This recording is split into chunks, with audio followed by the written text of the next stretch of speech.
ታውቂያለሽ። እኔ ደግሞ ናሆምን እንደማፈቅረው ታውቃለህ አይደል? አንቺም እኔ እንደማፈቅርሽ ታውቂያለሽ አይደል? ዳግም ፊትህ እኮ በጣም እየተቀያየረ ነው። ኑሐሚን ቀላል አልሆነልኝም። እኔ አንቺን መርሳት ቀላል አልሆነልኝም ኑሐሚን። ልክ እኔ ናሆምን መርሳት እንደከበደኝ ማለት ነው። ደህና ደር። ናሆም አምራንን ሲጥ አደረጋት። ይሄ ደግሞ በዋሸችው ውሸት የተነሳ እንግዲህ አምራን ነፍሰ ጡር ሳትሆን ናሆምን ነኝ ብላ ዋሽታው ነበረ። እሱም ዶክተሩ ጋር በመሄድ ዶክተሩን እንግዲህ አፋጦ ይዞ የእሷን ውሸት አጋልጧል ማለት ነው። እቤት ሲመጣ እንግዲህ አንቺ የማትረቢ በማለት ነበረ አንገቷን አንቋት የነበረው።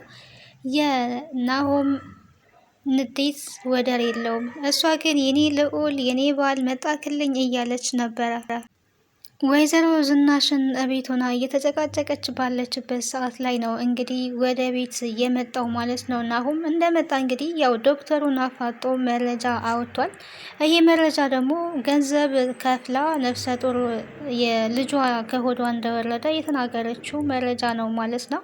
ይህንን እንግዲህ በኃይል ተጠቅሞ እናቱ ዝናሽ ባለችው መንገድ ላይ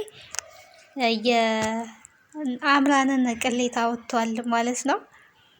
አምራን እንግዲህ ያልጠበቀችው ነገር ነው የገጠማት። ሰላም ጤና ይስጥልኝ ወደና የተከበራችሁ ቤተሰቦቼ እንዴት አላችሁ? በያላችሁበት ሰላማችሁ ይብዛ።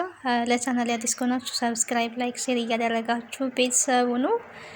ኑሐሚን የሚለውን ድራማ ወደ እናንተ ይዤላችሁ መጥቻለሁ። እንግዲህ ኑሐሚን በመግቢያው ላይ እንደተመለከታችሁት የናሆም አፍቃሪ ናት። ናሆም ደግሞ እሷን ያፈቅራታል። በትዕግስት እንግዲህ ፍቅርን ስትጠብቅ የነበረች ሴት ናት ማለት ነው። አሁን ላይ ከአምራን ስለተለያየ ስለተጣላ ለእሷ ደግሞ የስኬቷ ጊዜ ነው። በትዕግስት የጠበቀችውን ፍቅሯን ደግሞ ልታገኝ ነው። በተቃራኒው ደግሞ ዳግም እኔ አንቺን እንደማፈቅርሽ ታውቂያለሽ፣ እሱም መርሳት የለብሽም እያላት ይገኛል።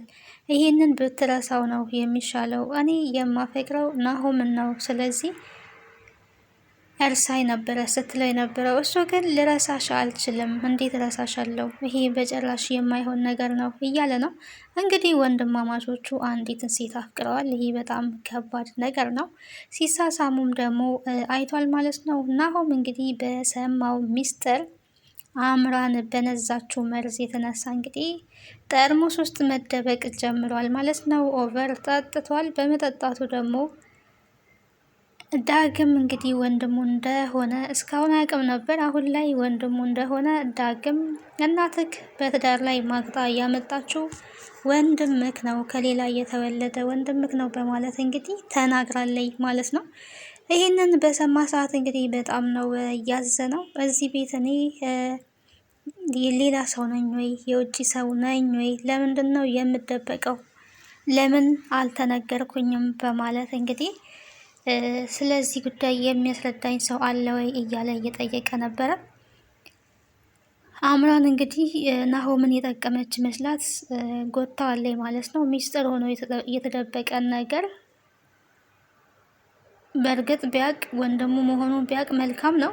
ግን አሁን ላይ ከአምራን መስማቱ ደግሞ የበለጠ እንግዲህ እነ ወይዘሮ ዝናሽ እና አቶ ለይኩን ላይ ትልቅ ቁጣ እንዲያስነሳ ሆኗል። ከቤት እንግዲህ ወጥቷል ማለት ነው። ናሆም ወደዛ ቤት መመለስም እንኳን አልፈለገም። እስካሁን ወንድሜ እንደሆነ ለምንድን ነው ያልነገራችሁኝ?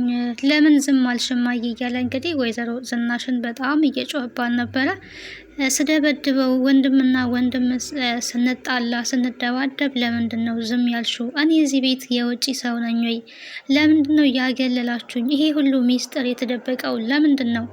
በማለት በጣም ተናዷል። ይሄ እንግዲህ የሰማከው ሚስጥር ትንሹ ነው። ገና እንደ ቦምብ የሚፈነዳ ሌላ ሚስጥር እንዳለ ብታቅ ምን ልትል ነው? እቺ ቢያንስ ትንሿ ሚስጥር ናት ብላለች እንግዲህ ወይዘሮ ዝናሽ። ይሄ ትዳር በዚህ ሁኔታ መቀጠል አይችልም እያለ ይገኛል አቶ ለይኩንም ማለት ነው።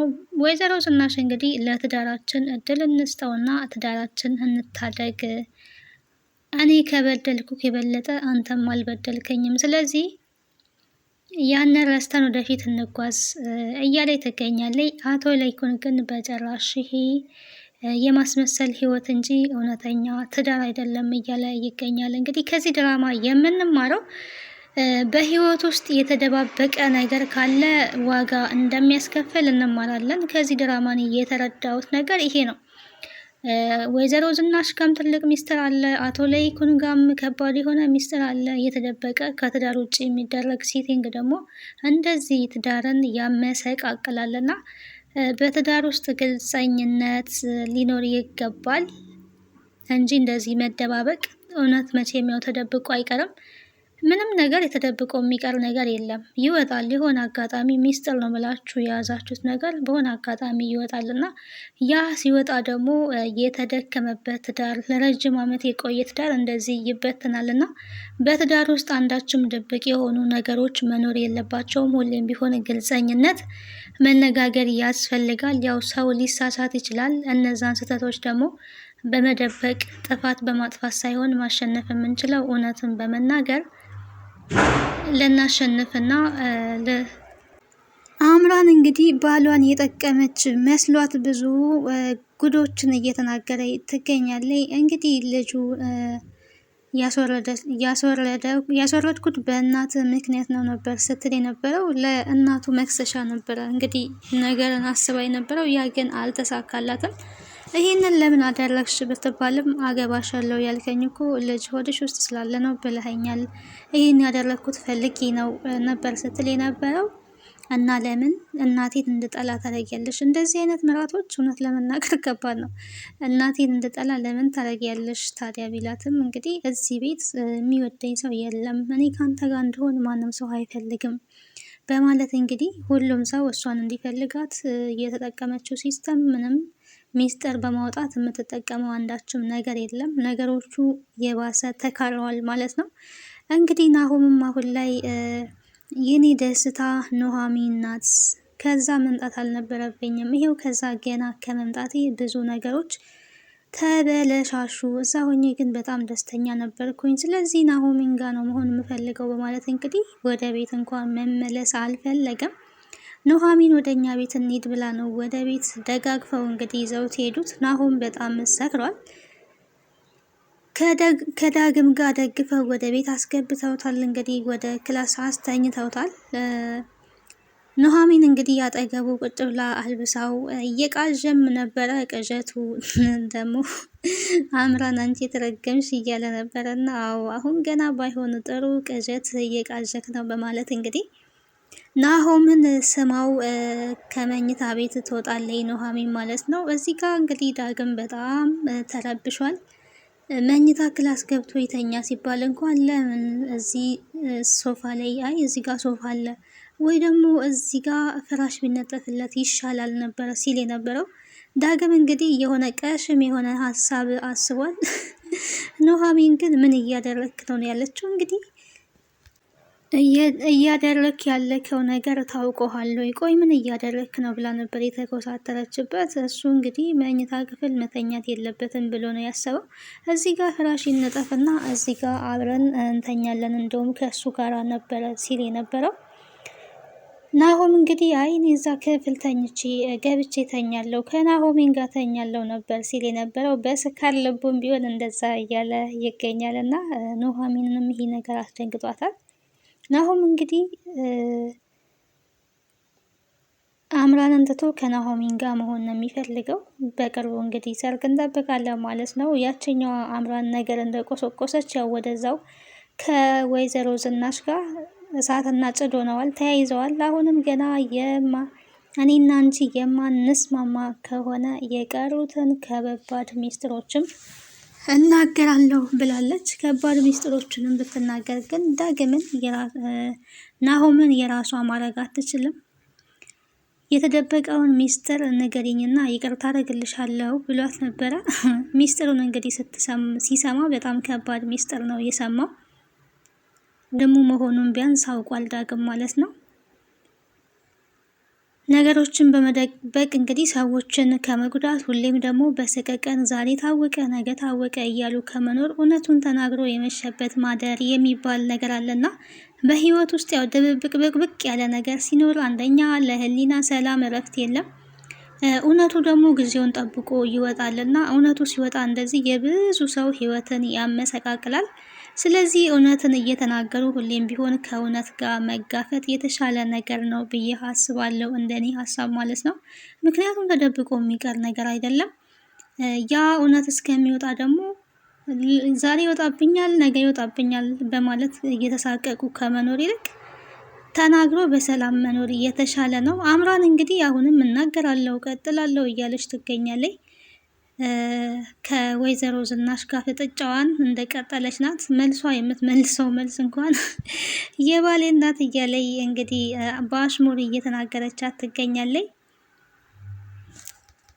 ኤሚንም እንግዲህ ወንድሟ ከቤት ወጥቶ ስላልተመለሰ በጣም እያለቀሰች ነበረ። ወንድሜ በቃ ከዚህ በኋላ እዚህ ቤት አይመጣም ማለት ነው ወይ?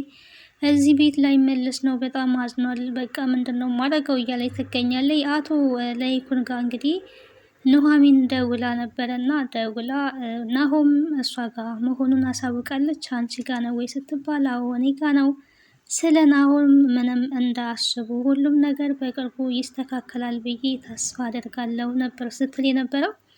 እኔም ነገሮች እንደሚስተካከሉ ተስፋ አደርጋለሁ በማለት መልሶላታል። አቶ ለይኩን ነገ በጠዋት መጥቼ ነገሮች እንዲስተካከሉ አደርጋለሁ እያለ ይገኛል ማለት ነው። ወይዘሮ ዝናሽ እንግዲህ አምራንን አንቺ እኮ ለናሆም ወዳጁ ሳትሆኚ ጠላቱ ነሽ፣ የእሱን ህይወት እንደዚህ በማመሰቃቀል የምትጠቀሚው ነገር ምንድን ነው? የምታተርፊው ነገር አለ ወይ? ሚስት ሳትሆኚ አንቺ ጠላት ነሽ፣ የእሱን ህይወት እያመሰቃቀልሽ ነው። እሱ የኛ ልጅ እንዳልሆነ ብትናገሪ ከኛ የምታገኘው አንዳች ነገር ያለ ይመስልሻል ወይ? ምንም የምታገኘው ነገር የለም። ስለዚህ የእሱን ህይወት በማመሰቃቀል ግን ምን ትጠቀሚያለሽ? እያለቻት ትገኛለች። ቢያንስ አንቺ እዛ ቤት አትወጂውም፣ እንደማትወጁ በተለይ አንቺ እሱ ጨርቁን ጥሎ ቢያብድ አንቺ በዛን ሰዓት በጣም እንደምትደሰች እርግጠኛ ነኝ እያለች እንግዲህ እየመለሰችላት ትገኛለች። እኔ ለልጄ እንደዚህ አይነት ነገር አላስብም፣ ልጄ ነው ናሆም ነው ስትል የነበረው ጭራሽ ዛሬም ልጄ ነው ትያለሽ እንዴ? ይሄ እያስመሰልሽ ነው ስትላት የነበረው አምራን ማለት ነው። አንቺ ግን መቼ ነው አርፈሽ የምትቀመጪው? ሁሌም ነገር ማውራት አይደክምሽም? አይሰለችሽም? ነገር እንደፈለፈልሽ ነው። ደግሞ ይህንን መኪና ለምን አልመለሽም? የድርጅቱ መኪናን ለምሳት መልሽ ነበረ ስትላት የነበረው። በቅርብ ግን ሁሉም ነገር እንደሚመለስ ተስፋ አደርጋለሁ። ሁሉንም ነገር እየወሰሻትን እያንዳንዷን ትመልሻለሽ እያለቻት ትገኛለች ማለት ነው። አሁን ላይ ተስፋ የቆረጠ ሰው የወደቀ ሰው ምንም ነገር ከማድረግ ወደ ኋላ አይልም።